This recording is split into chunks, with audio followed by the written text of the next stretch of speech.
네, 안녕하세요. 유현태입니다. 네, 조금 늦게 리뷰를 하러 왔습니다. 네, 오늘 리뷰해드릴 경기는 이제 어저께 있었던 우리나라랑 엘살바도르 경기를 좀 리뷰를 해볼까 싶어요. 경기가 이제 1대1로 마무리가 됐습니다. 뭐 마음에 들지는 않으셨을 경기인 것 같은데 다들 저도 이제 항상 반응을 본다 그랬잖아요. 팬 여러분들의 반응을 보고 있는데 이거 맞아? 약간 이런 분위기들이 많으신 것 같아요. 그런 거가 저는 좀 일견 이해가 되기도 하고, 또 저는 좀 더 지켜봐야 된다는 쪽이긴 해요. 왜냐면은, 어저께 잘한 면이 분명히 있었거든요. 잘한 면이 있었는데, 이게 지금 어떤 확고한 철학을 보여줄 수 있느냐, 이거에 대해서는 저도 조금은 이제 의문이 있는 상황이거든요. 그래서, 제가 뭐 평가하기는 좀 이른 상황인 것 같긴 한데, 그래도 한번, 네 경기 이제까지 봤으니까, 그래도 한번 이야기를 해볼까 싶고요. 그 다음에 이제 또 그 클린스만 감독이 저거 한다 그랬잖아요. 기자회견 한다 그랬잖아요. 그 전에 이제 한번 보시는 것도 나쁘진 않을 것 같다는 생각을 합니다. 자, 이번 경기가 그래도 저는 그 클린스만 감독이 첫 승을 거두는 경기가 되지 않겠냐라고 생각했던 이유는 아무래도 페루보다는 엘살바도르가 이제 개인 능력이 좀 떨어지죠. 그러니까 어제 경기도 보면 페루전보다는 훨씬 편했어요. 후방에서 볼 돌리는 거라던가 뭐 전방 압박에 우리나라가 대처하는 거라던가 중원 싸움이라던가 이게 훨씬 수월했던 면이 있는데 어, 그럼에도 불구하고 아쉬웠던 점들은 역시 득점이죠. 득점이 있는데 근데 이제 분명히 짚고 가야 될 거는 우리나라가 찬스가 없진 않았다. 그 얘기는 꼭 드리고 싶어요. 그러니까 조규성 선수가 글쎄요 참 어제는 이제 그 제가 좀 싫어하는 거긴 한데 원흉 찾기 놀이를 이제 많이 하잖아요. 인터넷에서도 그렇고 오늘 누가 말아먹었다 하는데 어저께는 전 제일 아쉬웠던 건 조규성 선수인 것 같습니다. 왜냐면 그러니까 움직임 자체는 괜찮았죠. 찬스를 여러 번 잡았는데 그 마무리를 못 해주었던 거. 예, 그러니까 움직임이 더 좋았기 때문에 아쉬웠던 것 같아요. 그래서 헤딩 찬스도 한 두세 번 있었고, 근데 그 헤딩 한 거 다 좋았어요. 근데 그게 이제 정확히 맞추지 못했던 게 조금 아쉬웠던 거고, 그 제가 적어놨는데 전반 12분 적어놨네요. 이거 이강인 선수가 전방 압박해가지고 끊어가지고 바로 넘어지면서였나 그 아웃사이드였나 밀어넣은 거 있었잖아요. 그 첫 터치가 이제 잘못되면서 사실은 경기를 어렵게 풀게 되는 이유가 됐죠. 그래서 어저께 조규성 선수가 아쉬웠던 건 사실인데 이 선수가 가지고 있는 장점이 있고 찬스를 못 잡은 건 아니기 때문에 저는 이거는 조금 아 아쉽다 정도에서 마무리를 해야 될 문제 정도인 것 같아요, 이거는. 근데 일단은 찬스는 있었다. 그러니까 조규성 선수가 어저께 조금만 평소에 이제 K리그에서 보여주는 것만큼의 결정력을 보여줬다면 어저께 경기가 좀 더 쉽게 풀렸을 것이다라는 점에서 좋았던 점은 분명히 있었다는 것을 말씀드리고 싶습니다. 그 다음에 이제 제가 항상 사랑에 맞이하는 바둑을 좀 불러와야 될 것 같은데, 그러니까 제가 잠시만요.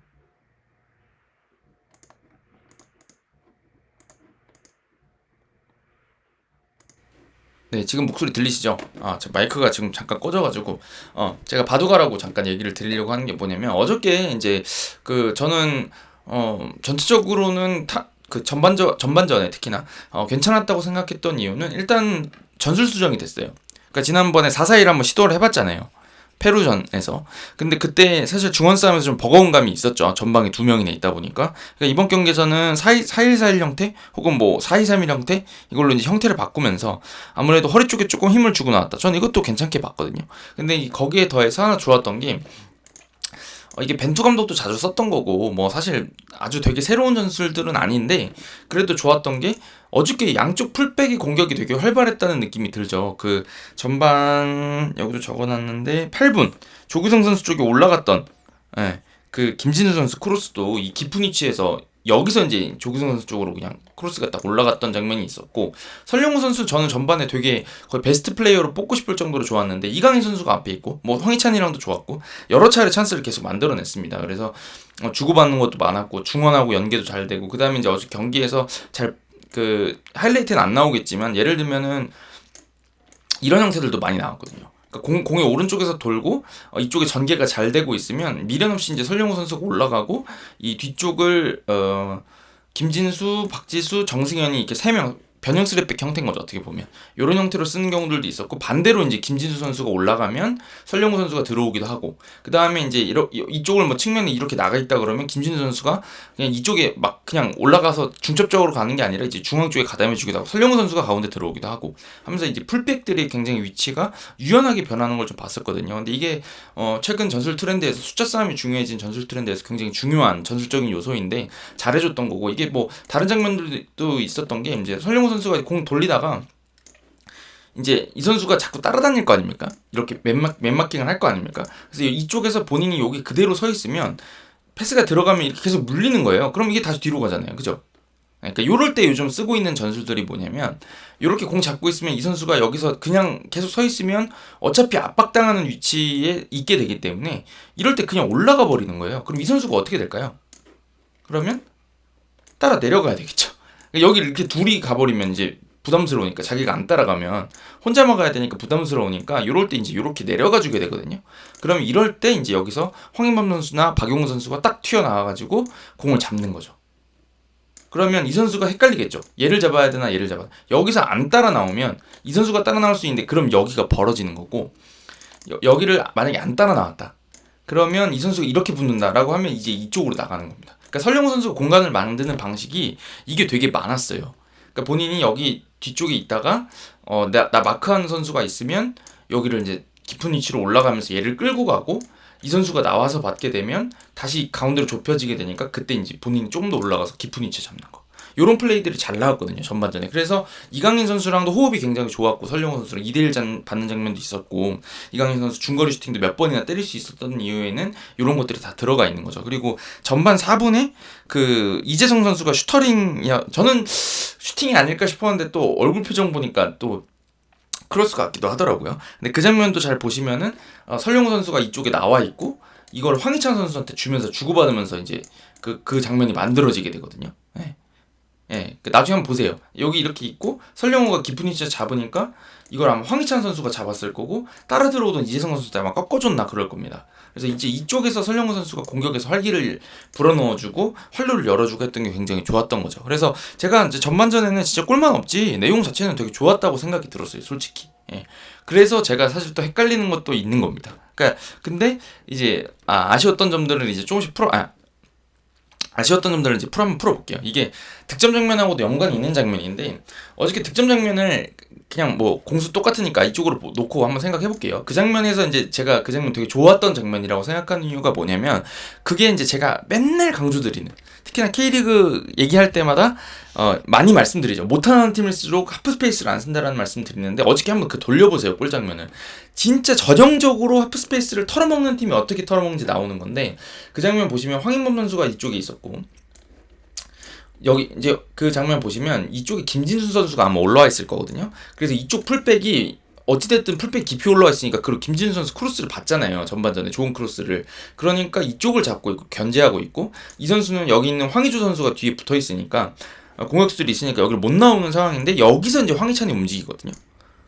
앞으로 들어가요. 그래서 이걸 황인범 선수가 딱 찔러주는 순간에 이제 그 반응을 잘 보시면 재밌는 게, 이 선수는 뒤돌아서 이제 돌아 들어가려고 하는데 이미 늦었죠. 그죠? 황희찬 선수가 이미 들어가는데, 이 드리블에서 들어가는데, 그러니까 요 센터백이 딸려 나옵니다. 그럼 누가 편해져요? 황의조 선수가 편해지죠.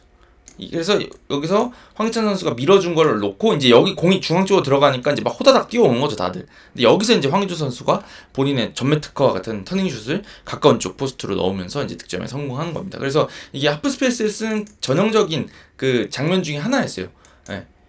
그래서 이쪽에 가장 바깥쪽에 있는 뭐 풀백일 수도 있고 윙포워드일 수도 있고, 이쪽에 한 명을 불러내고 이 사이로 움직이면서 볼이 투입되면, 여기 이쪽에 볼이 투입되면 이 센터백이 불려 나오고 이 중앙에 넓어진 데서 공격수가 마무리를 한다. 요게 이제 지금 하프 스페이스를 쓰는 방법이거든요. 그래서 저는 득점 장면까지는 굉장히 잘 만들었다. 그러니까 전반전에 제가 말씀드렸던 것처럼 설령우 선수나 이강인 선수나 이렇게 오른쪽에서 특히나 활발했고, 왼쪽에서도 김진수 선수가 막 크로스도 올리고 공격 전개를 했던 것들, 이재성 선수가 움직였던 것들, 이런 것들이 잘 맞아 들어갔던 게 이제 득점으로 연결된 거죠. 그래서 제가 이제 사실은 제목을 이제 좀 헷갈린다 이렇게 좀 지을 생각이긴 한데, 이런 장면들이 있었기 때문에 저는 어제 경기가 마냥 부진했다, 마냥 별로였다라고 말씀 못 드리겠어요. 그리고 이제 제가 여기 적어놓은 것 중에 하나도 전반 78분인가? 아니 후반 78분이니까 후반 33분이죠. 그 황희범 선수가 이쪽에 들어가는 황의조 선수한테 들어갔던 장면이 있죠.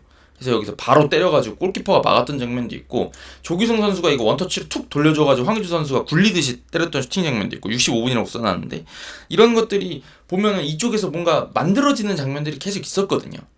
네, 그래서 이게 마냥 나쁜 경기였다라고 평가드리기는 좀 어려운 것 같아요. 네, 그래서 저는 분명히 긍정적인 장면이 있었고, 이제 풀백들 활용이라던가 이런 것들이 잘 되니까 좋아 보였던 거죠. 네, 좋은 점이 있었다 라는 얘기를 먼저 말씀을 드리는 겁니다. 근데 제가 이제 제목을 헷갈린다 이렇게 지을 거라고 말씀을 드렸잖아요. 그 이유를 이제 좀 말씀드리면, 그러니까 이게 제가 전임 지도자 이야기를 굳이 할 필요가 있냐? 자꾸 요즘에 지금 그 커뮤니티 돌아다녀 보면 많이들 찾으시잖아요. 벤버지 이제야 깨달아요. 이렇게 다들 이제 많이 댓글 달아주시더라고요. 저도 돌아다니니까. 근데 그래서 저도 그 전임 지도자 얘기를 꼭 해야 되나라는 생각은 가지고는 있는데, 뭐 조금 비교가 되는 건 사실인 것 같아요. 왜냐면 전임 지도자가, 저는 제가 이제 매번 벤투 감독 괜찮다, 잘하고 있다, 우리가 더 믿어줘야 된다 이런 이야기를 했던 사람으로서 비교를 조금 하는 것도 뭐 괜찮을 것 같다는 생각이 드는데, 제가 이제 조금 헷갈린다고 말씀드리는 이유는 뭐냐면, 하프 스페이스를 안 쓴 건 아니에요 어저께. 그러니까 즉 득점도 거기서 나왔다고 제가 말씀드렸고, 근데 제가 느끼기에는 하프 스페이스 타격을 전술적으로 하는 타격이 아니라 그냥 선수들끼리 그냥 아다리가 맞아 들어가는 느낌이 많이 들었거든요, 저는 솔직히.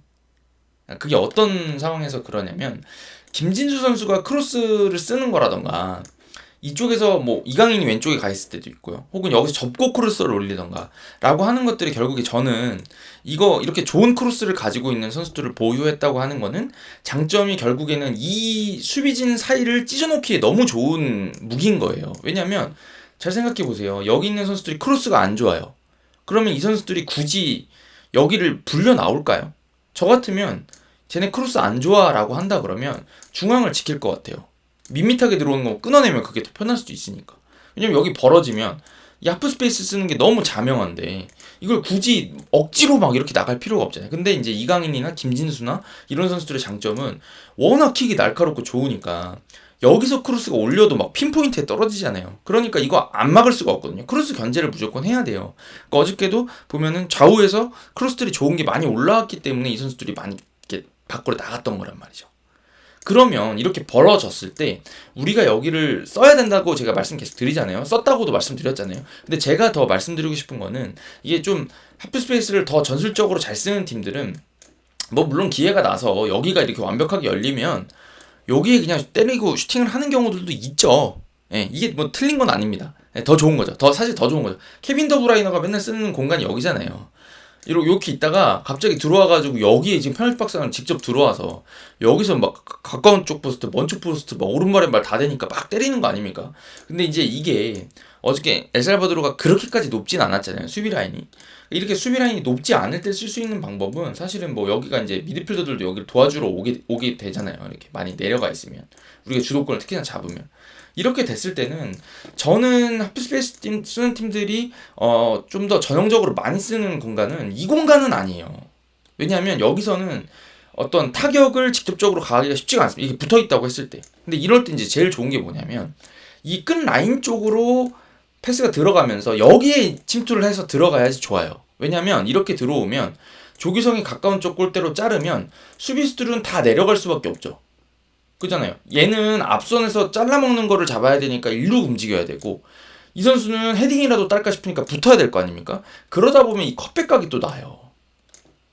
들어오는 선수가 마무리할 수 있고, 반대쪽에 있는 뭐 윙포워드나 아니면은 뭐 풀백이 김진우 선수가 들어왔던 거. 그러니까 벤투 감독이, 제가 여러 번 말씀드렸던 건데, 아시안컵 때 2019년 아시안컵 때 키르기스스탄이었나, 그때 뭐 16강전에서 김진수 선수가 그 연장에 골 넣은 적 있어요. 연장 그 이용 선수가 아마 크로스를 올려가지고. 근데 그때도 인터뷰가 준비됐던 거다, 우리가 준비했던 거다라고 말을 했거든요, 인터뷰 때. 그게 뭐였냐면, 이쪽에서 윙백이 올라와서 긴 크로스를 올릴 때, 물론 하프스페이스 쓴 건 아니었던 걸로 기억하는데, 긴 크로스가 올라올 때 이 바깥에서 들어오는 선수가 상당히 위협적인 무기가 된다는 뜻이거든요. 왜냐면 이 뒤에서 들어오는 선수를 이 선수들이 막기가 쉽지 않아요. 왜냐면 공이 이쪽에 있으니까 들어가면서 공을 보잖아요. 근데 이 선수가 막 달려들어와서 헤딩하면 이게 잡기가 힘들거든요. 그러니까 이런 어떤 위협적인 제 찬스를 주려 그러면 이 바깥에서 타격하는 것들은 아무래도 거리가 멀고 이 선수들도 볼 수가 있고 하니까 이게 대응이 되는데 여기 들어오게 되면 여기 큰일 나거든요. 그러니까 이게 막 들어가게 되고 여기 패스 길이도 짧고 더 뭔가 강하게 패스를 넣더라도 톡 돌려내면 들어갈 수 있는, 그러니까 골대랑 더 가까워지는 위치에 들어가는 거거든요. 근데 어제 여기에 몇 번이나 들어갔느냐. 저는 밀집 수비 쓸 때는 이게 되게 효과적이라고 생각을 해요.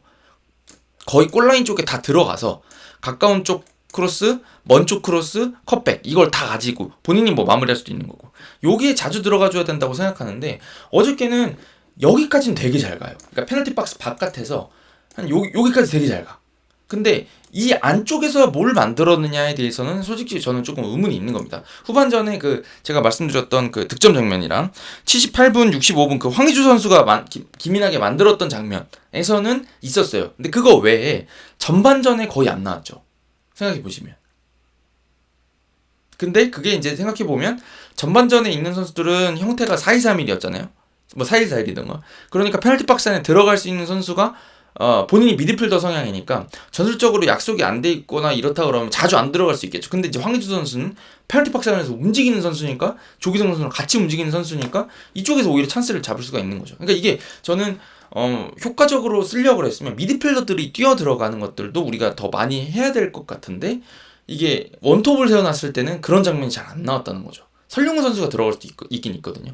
근데 이제 그 설령우 선수도 대체로 여기서 뭔가 자꾸 이강인 선수랑 2대1을 주고받거나 뭔가 툭탁툭탁이 나왔지 본인이 안에 들어간 게 한 장면 정도 있었던 것 같아요. 그 설령우 선수 슈팅 때려가지고 머리 맞았던 장면이 있거든요. 19분 30초라고 제가 적어놨네요. 그 장면 정도 제외하고는 이 안쪽까지 들어가서 했던 거는 없는 것 같습니다. 그것도 이제 설령우 선수가 여기 들어오면서 마무리를 했거든요. 네. 그러니까 저는 이게 안 쓰는 건 아닌데 되게 의도적으로 쓰고 있다는 느낌은 또 안 드는 거죠. 네, 사실 그래서 조금 저는 아쉬웠던 것 같아요. 그러다 보니까 요게 이제 지금은 정말 추측입니다, 여러분. 그래서 제가 이게 애매하다고 자꾸 말씀드리는 건데 추측일 수밖에 없는 게 이제 이게 자꾸 안 되면 몇 경기가 더 안 되면 안 쓰는 거 맞는 것 같은데요. 제가 이제 이렇게 말씀을 드릴 텐데 지금은 이게 한두 경기라 가지고 이게 지금 뭐 어느 정도 안 되고 있는 건지 잘 되고 있는데 조금 생각이 달랐던 건지 모르겠는데 지금 보면은 약간 이 페널티 박스 접근하는 것까지는 상당히 괜찮은 것 같아요. 근데 이제 아시겠지만 득점은 이 페널티 박스 안 그리고 이쪽에 골대 앞에서 문전에서 제일 많이 납니다. 그러니까 여기서 셈이라는 게 나와줘야 득점이 나와요. 그쵸? 근데 우리가 이 바깥에까지는 너무 잘 가요. 너무 잘 가는 것까지는 아니더라도 잘 가요. 일단 기본적으로 잘 가요. 근데 여기서 뭔가 디테일이 좀 떨어지죠 지금. 그러니까 어저께도 잘 생각해 보시면 황희찬 선수가 중앙에서 움직이면서 조규성 선수가 이 수비 뒤로 움직이는 거에 자꾸 밀어주려고 했던 거 한 두 번 정도 차단되는 거 있었잖아요. 그런 장면에서 과연 디테일이 좀 더 있었으면 어땠을까? 라는 생각들이 조금 전 들었습니다. 그래서 어제 경기를 총평드리면 부진했다? 동의 못하겠어요. 근데 어제가 진짜 잘했는데 골만 안 들어갔다? 그것도 좀 아닌 것 같아요. 그래서 또 어제 전술적으로 확고했냐? 야, 나쁘진 않거든요. 분명히. 근데 제가 벤투 감독 볼 때처럼 이거 괜찮은 거예요 라고 하기에는 조금 완성도에서는 제가 좀 아쉬웠던 점들이 있습니다. 그러니까 이게 실수는 나올 수 있어요. 하다가 실수가 나오고 뭔가 이렇게 문제들을 노출하는 건 괜찮아요. 근데 이제 의도가 확실하게 보여야 되는데 어제는 그런 의도가 확실히 보였느냐에 대해서 제가 조금 의문인 겁니다. 이게 선수들이 이제 최근에 이런 걸 잘 쓰는 선수들도 많고 다들 영리한 선수들이니까 그걸 잘 하는데 그 이상의 팀의 움직임이 있었냐 거기서 조금 약간 애매한 겁니다. 그래서 제가 좀 아쉬웠던 거는 뭐 아까 드렸던 말씀이기도 한데 이강인 선수가 이쪽에서 자꾸 들어오기만 하면 안 돼요. 제가 느끼는 건. 왜냐면 잘 생각해 보세요. 이강인이라는 선수를 우리가 보유하고 있을 때 가장 큰 장점은 그러니까 뭐 팀이 이강인도 있고 킬리안 음바페도 있고 뭐 베르나르도 실바 예를 들면 PSG입니다. 막 뭐 그 파비안 루이스도 있고 막 해서 득점할 선수나 다 좋은 선수들이 있어서 이강인 선수 혼자 할 필요가 없다고 생각. 가장 위협적인 무기가 이강인만이 아니다. 라고 하면은 뭐 지금 같은 플레이도 전 나쁘진 않을 것 같은데 지금 생각해 보면은 벌써 뭐 경기 전부터 이강인한테 가장 위협적인 선수도 이런 얘기를 했다는데 이제 어저께 손흥민 선수도 없었고 가장 개인기량이 좋고 그리고 선수를 끌고 다닐 수 있고 한 선수잖아요. 그러니까 이게 이강인 선수가 2명, 3명을 끌고 다닐 수 있는 선수니까 이강인 선수한테 어그로를 다 몰아넣어라. 그리고 심지어 어저께는 본인한테 집중 수비가 들어오는데도 뭔가를 하잖아요. 그러니까 이런 선수들이 진짜 좋은 선수들인데, 개인 기량에서 좋은 선수들인데, 이렇게 잡아놓고 이 선수를 잡기 위해 한 명이 붙는다거나 뭐 추가적으로 언제 뭐 여기를 도와주러 왔다 그러면 공간이 났을 때 우리가 여기를 어떻게 활용하냐에 모든 게 달려있는 거예요, 사실. 그러니까 손흥민도 마찬가지입니다. 손흥민 선수한테 집중 견제가 들어갈 때 손흥민이 끌고 다니고 그 나머지 생기는 공간에서 우리가 득점을 만들어내기 위해서 항상 고민을 했던 거고, 그게 이제 득점으로 나와줬을 때 팀이 강해지는 거였잖아요. 그죠? 근데 지금 이강인 선수가 하는 플레이를 보면 개인 기량으로만 하고 있단 말이죠. 이강인 선수가 개인 기량도 한번 쓰고, 어떤 때는 패스를 주고, 어떤 때는 본인한테 그러니까 이강인이 관여를 안 하는 겁니다. 어떤 때는 사실 여기서 이렇게 패스를 받아서 뒤로 돌려주는 겁니다. 근데 이미 이 선수들은 이강인을 막아야 되니까 2명이 빠져 있을 거 아니에요. 그럼 돌아줄 때 뭐 예를 들면 이 2명 사이로 이렇게 움직이면 이게 그냥 원터치로 패스로 들어간다거나 이러면은 이게 또 이강인 효과가 되는 거거든요. 근데 과연 이런 움직임이 어저께 있었느냐? 이강인이 수비를 많이 끌고 다니는 효과를 볼 수가 있었느냐? 그게 좀 아쉬운 거죠. 그러니까 우리가 이제는 손흥민도 있고 이강인도 있기 때문에 이거를 잘 이용하면 다른 선수들이 훨씬 편하게 축구를 할 수가 있어요. 진짜로 이게 아마추어 축구 하시는 분들도 알 거예요. 아마추어 팀인데 한 명이 압도적으로 기량 좋은 선수, 뭐 선출인 친구가 와서 잠깐 한 게임 껴주면 너무 편한 게 뭐냐면 그 친구가 많은 거를 벌어주기 때문에 다른 사람들이 움직이기가 되게 편해지거든요. 그런 효과들을 물론 우리나라 선수들 다 잘하죠. 다 잘하지만 이강인 선수가 개인력이 좀 특출난 건 사실이잖아요.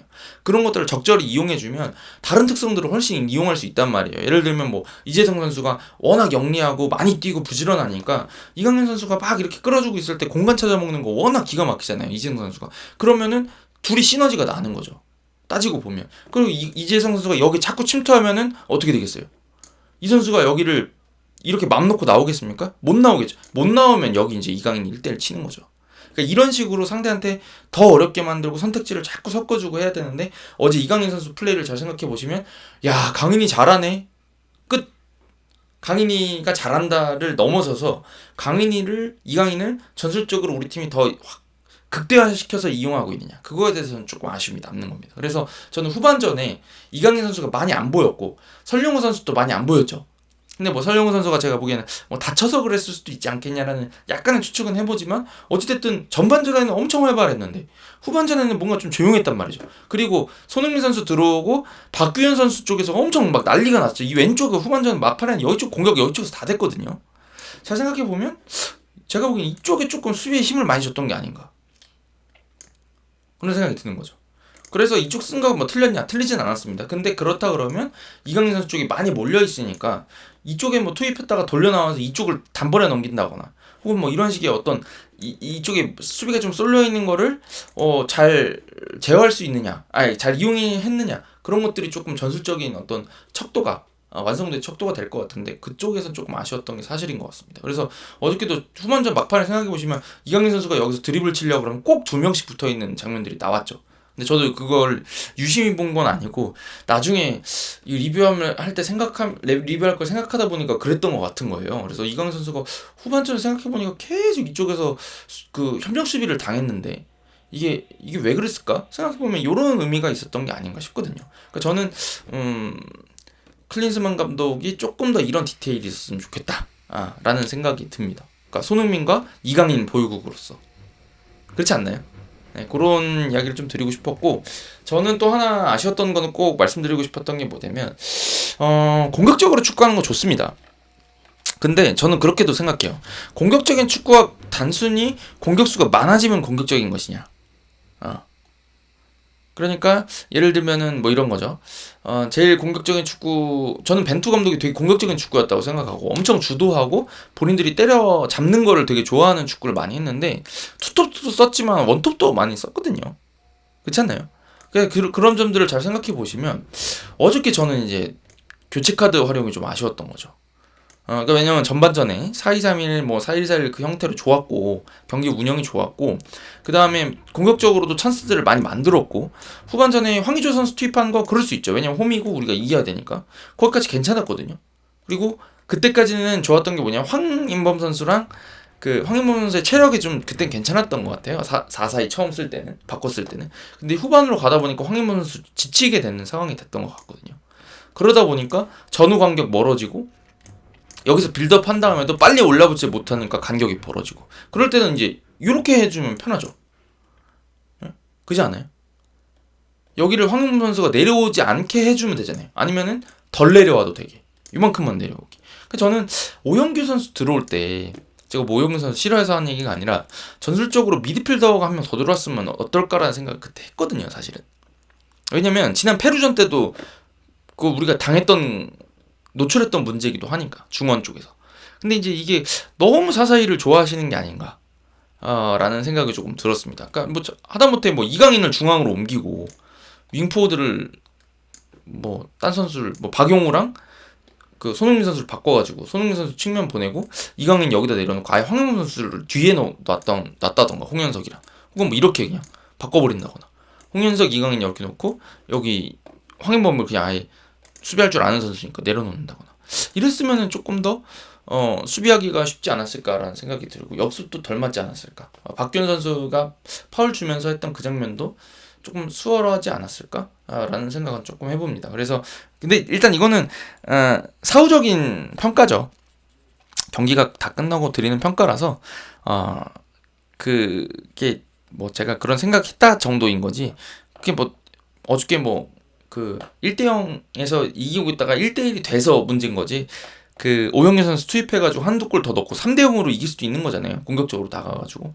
그랬다 그러면 그 자체도 틀렸다고 말을 절대 못하기 때문에 이거 한두 경기 가지고는 제가 말하기는 좀 이른 것 같긴 한데, 지금 사사이를 염두에 두고 있는 것 같아요. 그래서 그런 어떤 전체적인 방향성을 보면 해볼 수도 있었다. 그래서 뭐 틀렸다고 말하긴 그렇고 좀 아쉬웠다, 이 정도에서 좀 마무리를 드릴 수 있을 것 같습니다.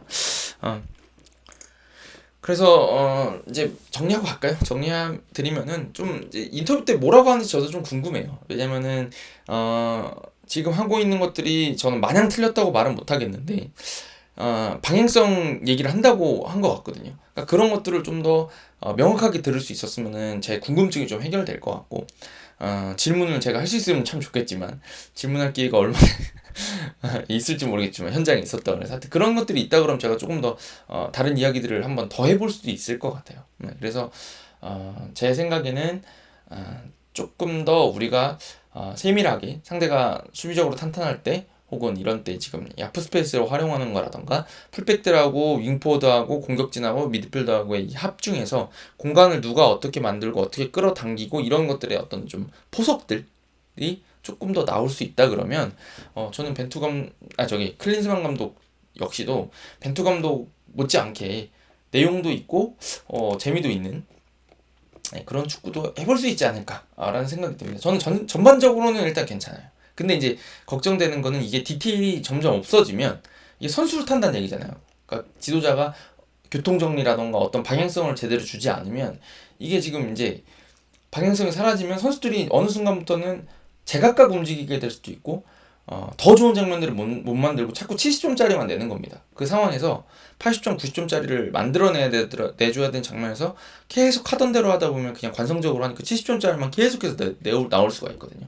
그러니까 지도자가 아니야, 너 지금 거기 있으면 안 돼. 하나 더 들어가야 돼. 더 깊이 들어가서 잡아라. 이런 것들을 좀 디렉션을 지시를 했으면 좋겠다라는 생각이 듭니다. 그래서 저는 뭐 비겨서 많이들 아쉬우실 거고 4경기 동안 못 이겨서 지금 이거 괜찮냐라고 말씀하시는 분들이 상당히 있는 걸로 알고 상당히 있는 걸 봤는데 그렇게까지 막 걱정하실 정도는 아닌 것 같고, 하지만 조금 더 잘했으면 좋겠다라는 생각은 든다. 이렇게 정리를 드리고 가면 될 것 같습니다. 네, 하여튼 그렇고 주말에 뭐 시간이 되면은 K리그 경기로 돌아오도록 하겠습니다. 여러분 항상 봐주셔서 감사하고요. 슬슬 날씨가 더워지는데 건강 조심하시길 바라겠습니다. 가보겠습니다. 여러분 감사합니다.